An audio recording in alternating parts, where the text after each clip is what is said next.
Coming up on show 820, we're talking about the world's first high-power wireless charging for taxis. Stick around and I'll tell you more.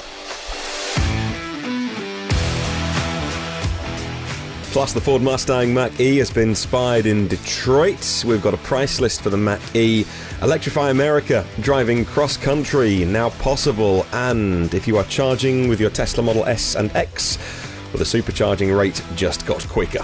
Good morning, good afternoon, good evening, wherever you're listening around the world. Welcome to EV News Daily, the edition for what happened on Thursday, 25th of June. My name is Martyn Lee, and what I do is I go through every EV story I can possibly find online. I whittle them down to the 10, 15, 20 minutes that you need to know.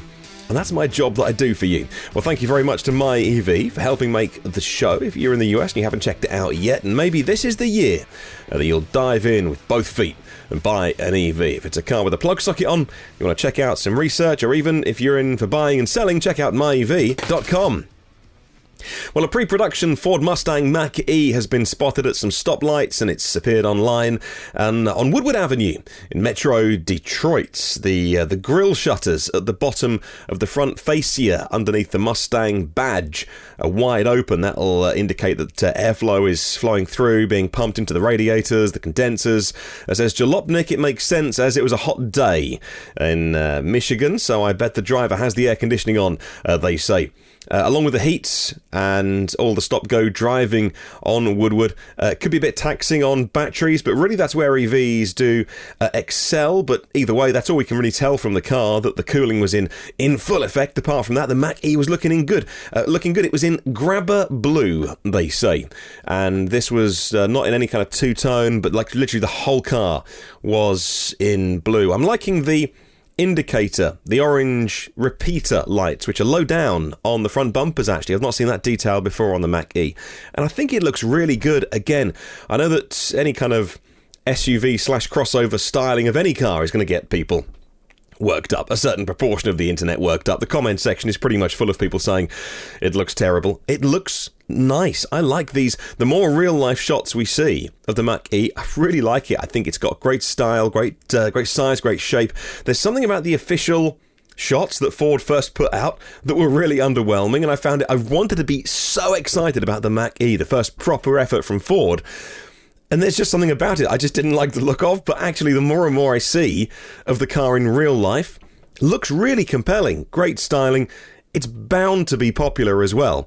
And that leads me on to the next story. Because while the order books have been open for dealers since last Monday just gone, they don't officially open until next week. However, reservation holders, they say, can start from tomorrow, Friday, June 26th, at least unofficially it seems. Reports say the order books will officially open next Tuesday from Ford for the Mach-E. That's June 30th. Now, the Mach-E forum has shared a price list complete with the MSRP, the suggested retail price, and dealer invoices on their forum. Says Inside EVs, the base MSRP is $43,895. That, of course, includes destination and delivery of an extra $1,100. That is the standard range rear-wheel drive, $43,895. That's for the dealer invoice, with something called holdback. Maybe that's a US phrase, maybe it's a dealer phrase. I don't know what that means. $43,895 says the dealer price with holdback, and that is also the same as the suggested retail price, the MSRP. The all-wheel drive standard range is $46,595. The California version, it says California Route 1, which is the rear-wheel drive but extended range. That's $51,800. There is also the premium version, premium rear-wheel drive, which is a bit cheaper at $50,000 flat. There's the premium all-wheel drive standard range, which is $52,700. There's the premium all-wheel drive first edition, which is $52,700. That's the most expensive one. So if you want to go range topping, you want premium all-wheel drive first edition, $52,700. And I must admit that I'm a little confused with some of those specs. I've got to educate myself on because I understood the UK specs of the Mach-E, but the US ones are different. Typical big car company, opposite of Tesla, where there's just, 2 or 3 names of the cars, and they're the same around the world. Ford calling things different in different countries, and what we call it is different. So this is the US, obviously, I should add. So there's the rear-wheel drive Select, California, and Premium. Then there's the all-wheel drive Select, Premium, and Premium First Edition. So I think I'm getting that straight. Splitting them into either rear-wheel drive or all-wheel drive. You can add an extended range battery to the First Edition. I'm getting confused, and I've been researching this for hours now to bring it to you, for an extra $6,600. So if you want, you can get the Premium all-wheel drive First Edition and the extended range for an extra $6,600. And you can add the comfort package for $2,300 and the tech package for $2,600. Oh my goodness. I wish car dealers all around the world would look at someone like Apple and just simplify things, but they know what they're doing. They're selling cars. They've been doing it for long enough. They know how to make money. It just confuses me sometimes, but maybe I'm easily confused. Moving on. Taking a cross-country road trip in your EV is a little more feasible now thanks to Electrify America. Their first coast-to-coast EV fast-charging route is now complete, and the company plans to have another route finished by September. The routes provide high-powered chargers to all EV brands, and on average, the stations are about 70 miles apart, so EV owners can travel beyond a single charge without being stranded, says Engadget. They say the first route stretches over 2,700 miles from DC to Los Angeles. It follows Interstates 15 and 70 and passes through 11 states. Now, the second route will connect Jacksonville and San Diego. Electrify America already has routes along the east and west coasts, and with these new routes it'll be even easier for EV owners to travel farther, and of course those that don't have access to the Tesla supercharging network, it's filling in many blanks, you would say, in terms of easing the worries of doing long distance road trips and having a reliable network. Moving on, and Tesla has increased the top speed of supercharging for owners of the Model S and the Model X. The rate has now gone up to 225 kilowatts of speed, and they're doing it through a software update, of course, but it's not clear exactly which vehicles get the update, says Electrek. They say that when Tesla launched Supercharger V3, that was last year, they made it clear at the time, only Model 3 would take advantage of 250 kilowatt speeds. For Model S and Model X, they did upgrade the charging speed a little bit to 200 and said that more would be coming soon. Now, at this point, we know that only the most recent Tesla Model S and X vehicles seem to be getting this speed bump and the update. And when we say most recent, we think that means those made since January. Now, VW just presented the new edition of the Arteon and revealed a second version, the Arteon Shooting Brake.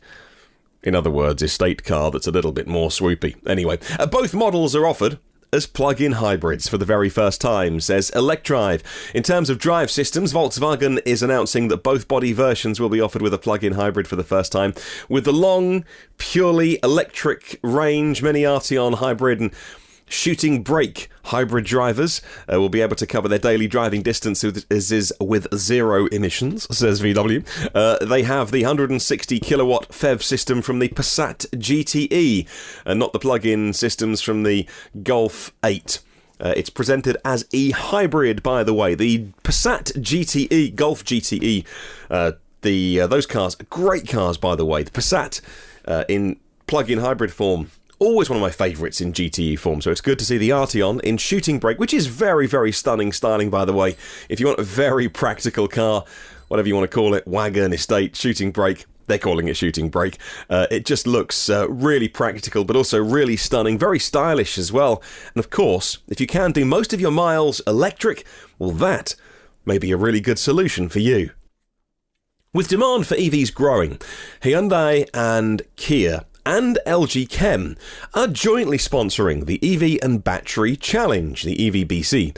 It's a global competition to identify up to 10 EV and battery startups for potential investment and potential collaboration.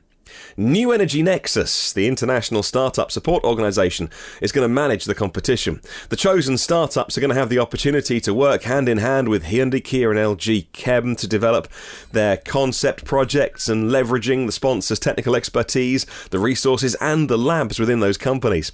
It's a global competition that offers startups the opportunity to showcase their respective innovative technologies and unique business models.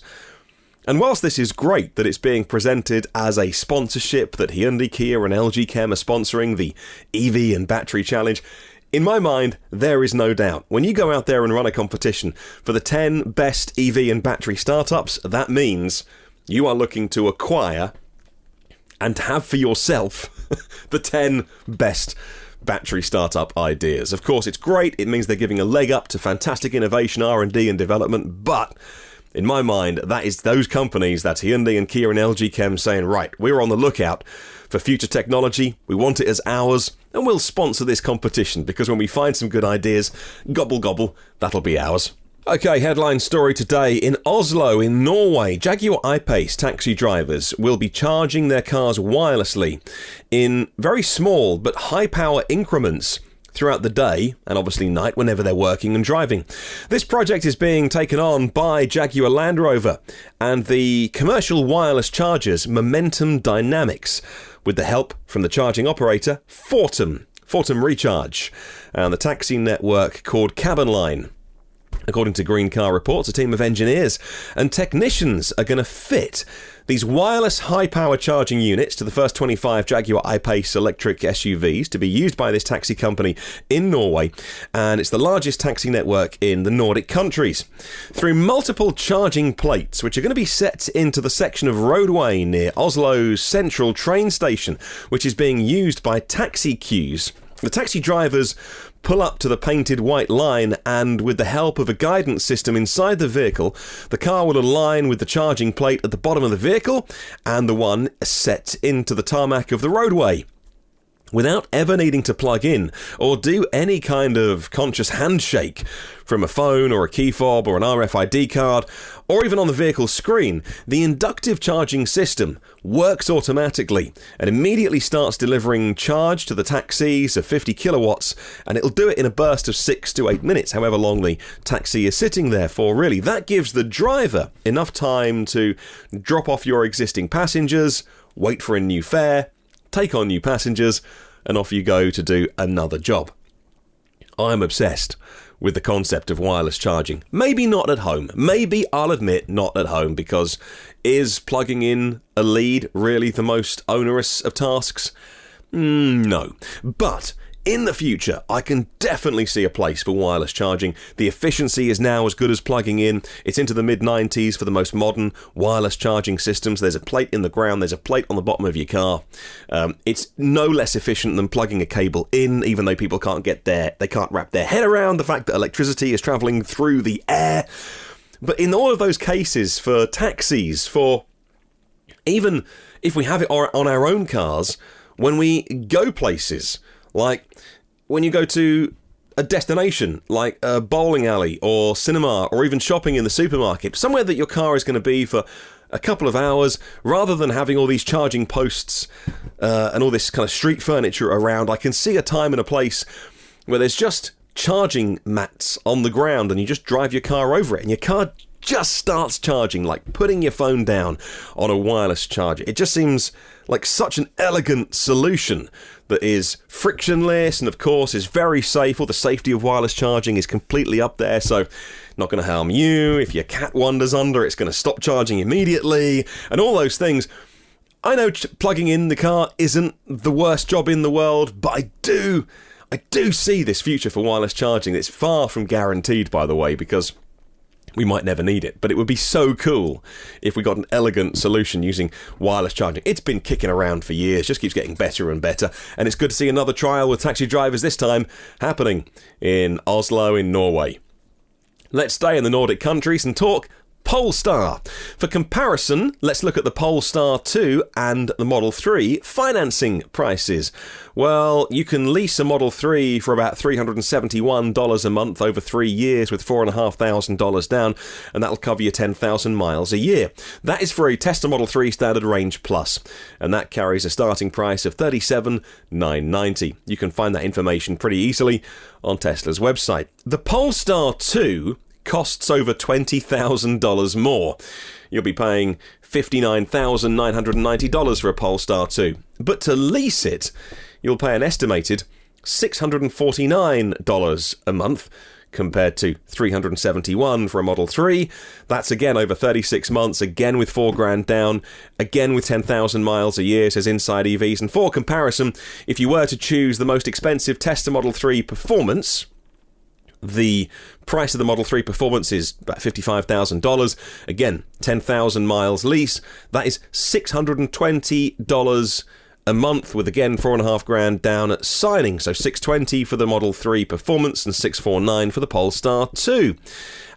If you would rather finance, Polestar, like many other automakers, currently getting people in their cars, offering 0% finance. Incredible, isn't it? 0% for 60 months. Wowzers. Tesla's current rate is 2.49%. And before you think I've had a complete change of heart, I never recommend financing cars, because cars are ultimately an optional thing. A new car is ultimately an optional thing to have in your life. It is not a way to save money. Yes, EVs are cheaper, but no, if you're on a budget, if you're having financial issues, buying a brand new EV is not the answer. Yes, we do own ours, but it's entirely optional. It would be the first thing to go if we needed. But I like to give that. I understand that nearly everyone buys their car on finance, and I don't want to be a finance snob. So I like to give you the information, but also a little disclaimer at the end. Don't recommend you do it. All right, finally, AB, only because I've always bought my cars at auction, in case you're wondering. I've always bought my cars used and at auction. I've always driven cheap old cars. This is a cheap new car that we own, but anyway. ABB has received a major order for charging infrastructure worth about $5 million through the Chinese charging specialist Charge Dots.